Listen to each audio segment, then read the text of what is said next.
I have been busy filming with the iPhone 17 Pro using ProRes RAW, and I have over a terabyte worth of footage to back me up on that. The conversation around ProRes RAW has been the assumption that you don't need it. But let's table that for a second, and let's talk about all the pros and cons, the good, the bad, and the ugly of filming with ProRes RAW. Let's discuss the actual resolution bumps that are happening from 4K to 4.2K, because that doesn't sound like that much, but let's actually dive into it, because there's a couple of misnomers happening.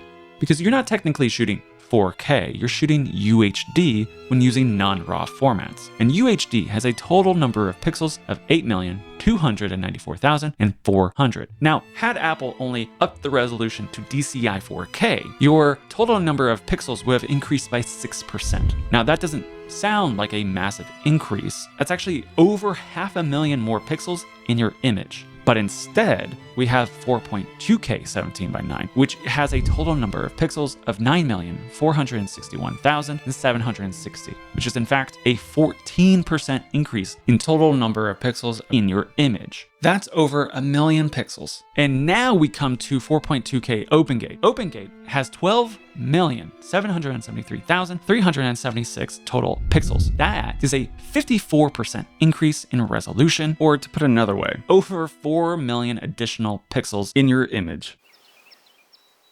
Now, interestingly, 4.2K OpenGate is the widest field of view you can get of the sensor.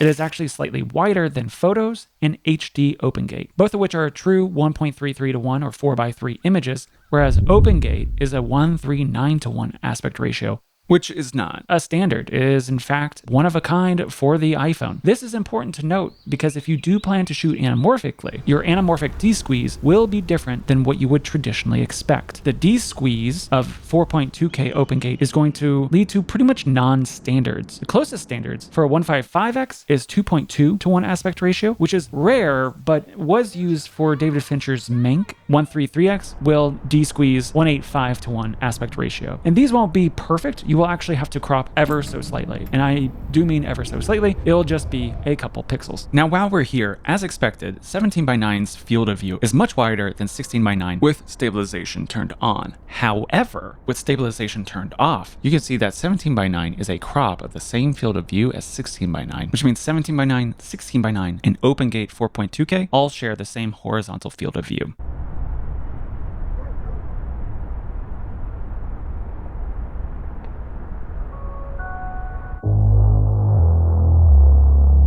So one of the major reasons why I want to start highlighting the additional pixels in each image and give a little bit more of a context around the fact that, yeah, 4.2K isn't going to markedly change your final image like having a 6K or 8K image is, but it is still not nothing when it comes to needing to encode these files. Now, the boost in resolution is cool, but the biggest improvement and the reason why you really should be using RAW is the improvements to bit depth. Apple ProRes RAW moves the iPhone's ability to capture in 10-bit up to 12-bit. Sometimes we get a little too vague when we talk about log. We talk about it being flat and desaturated, which of course is true, but it's important to remember that log is not artistic, it's technical. It's receiving linear sensor data and then mapping that information along the logarithmic curve to provide you the maximum dynamic range the sensor can provide you. From your black point to saturation point, bit depth is designed to populate that dynamic range with the most amount of data. Having that higher bit depth can sometimes be hard to spot.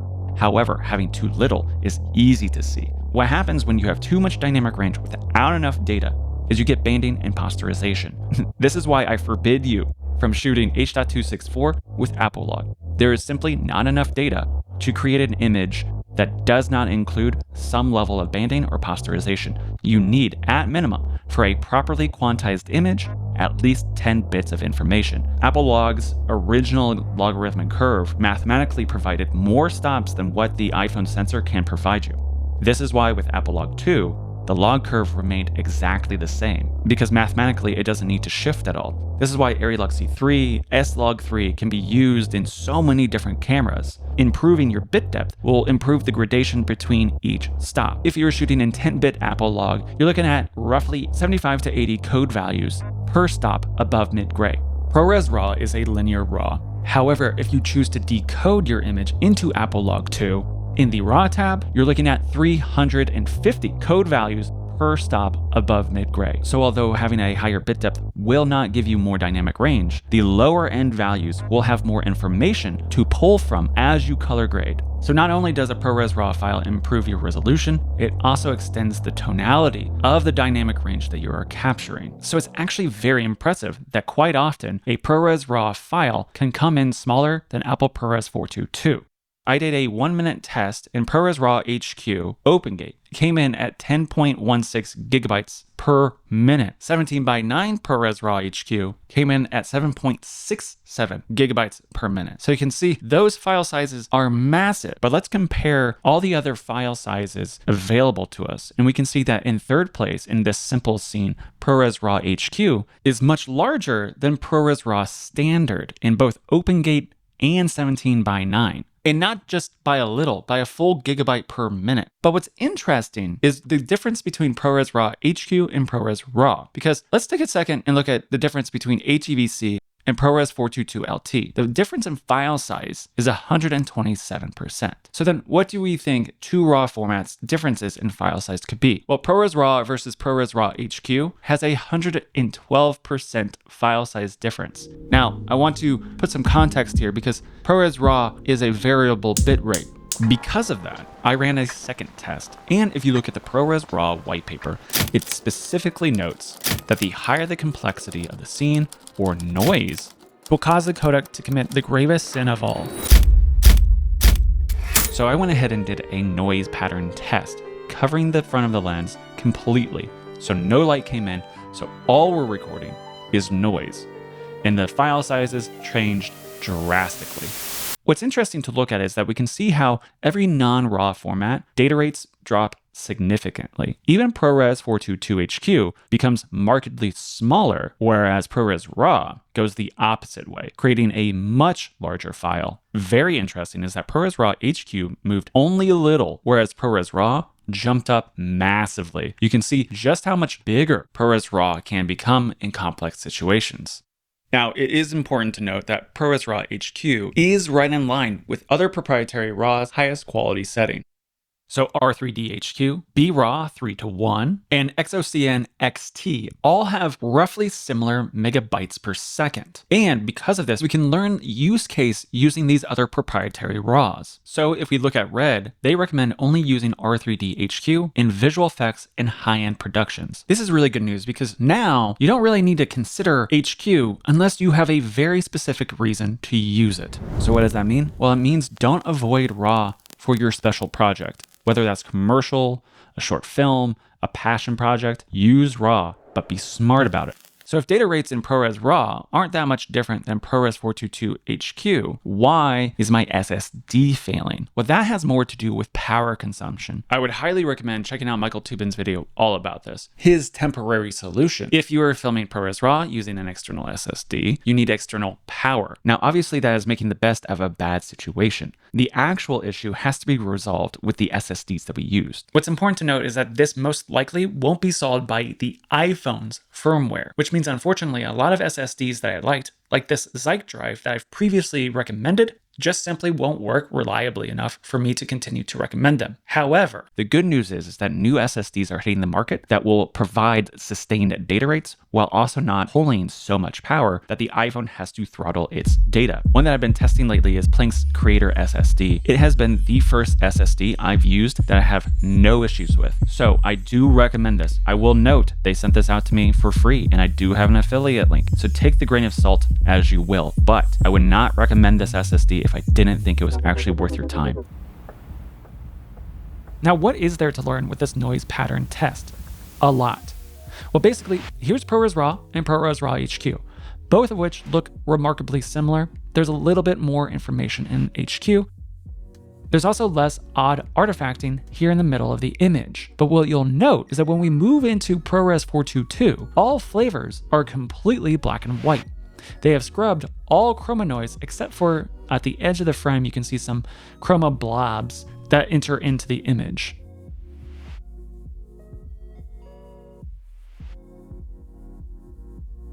But what about HEVC? Well, that is just this pinkish magenta blob. It's received so much noise reduction that is no longer an image. It is just a pink. This is a moving image, but there's nothing happening here.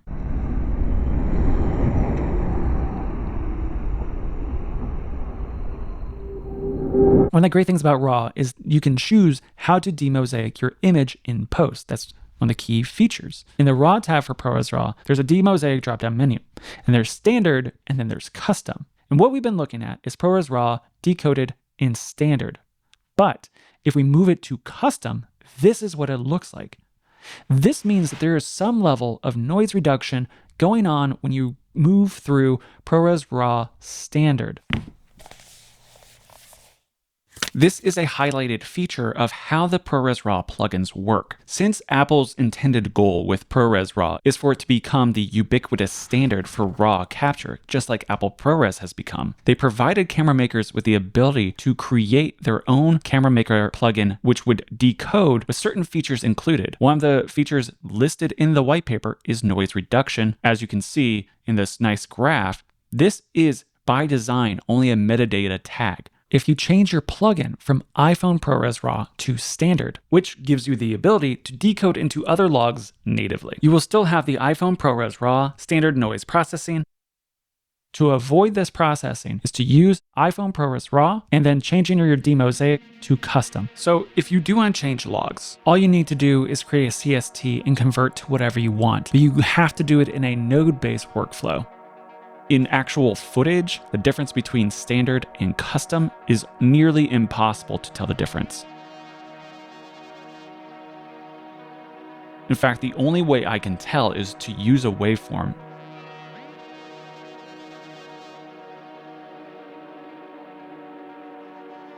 One thing that hopefully you can note even with YouTube compression is that 10-bit Apple log is still sharper than ProRes RAW, because Apple has still assigned some level of edge contrast and detail enhancement in the demosaic in camera. However, ProRes RAW is spared that. So a lot of things haven't changed from the iPhone 15 Pro. Above middle gray, you still have the exact same amount of dynamic range. When shooting in manual, you will have 3.5 stops above mid gray, and when you are shooting in auto or with EDR engaged, you will have 5.5 stops of dynamic range above mid-gray. Remember, mid-gray is 50% IRE when shooting with Apple Log 1 or 2, but that doesn't mean that there aren't improvements to dynamic range. Underexposure fares much better. If we look at CineD's original test for the iPhone 15 Pro, they give it 5 stops of latitude, 3 stops above mid-gray, and 2 stops under. So I will be the first to say that I did not go off of the same tests that CineD did, but I am using their latitude results to judge the 17 Pro against the 15 Pro. And if we do that, we can see a marked improvement in the underexposed areas of the iPhone 17 Pro. The 15 Pro could really only do 2 stops under before you start to see massive breakage in the image.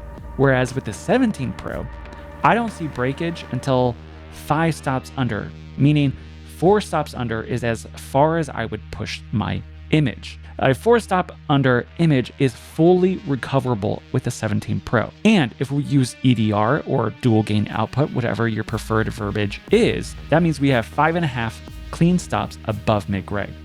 That gives the iPhone 17 Pro roughly 9.5 stops of latitude, not total dynamic range, but latitude. The improvements to underexposure performance does not extend all the way down to HEVC. As you can see, at 3 stops under, there's already a pink magenta shift. And by 4 stops under, there's clear breaking in the image. So if you are in a low light scenario, I would recommend using at least some variation of Apple ProRes 422. Now again, my test that we look at here is not the same as CineD. So if CineD comes out with a test that claims less stops, I will defer to them. However, I've shot a lot, and 4 stops under is recoverable. Do I want to take an image that is 4 stops under and put it to mid-gray? No. But if I consistently shot 4 stops under what was supposed to be middle gray, I wouldn't get a job. And if you've enjoyed this deep dive and learned something new, please consider subscribing. We have a lot more to talk about. There is so much that I couldn't contain in this one video. So like and subscribe and be on the lookout for more breakdowns about Apple Log and ProRes RAW.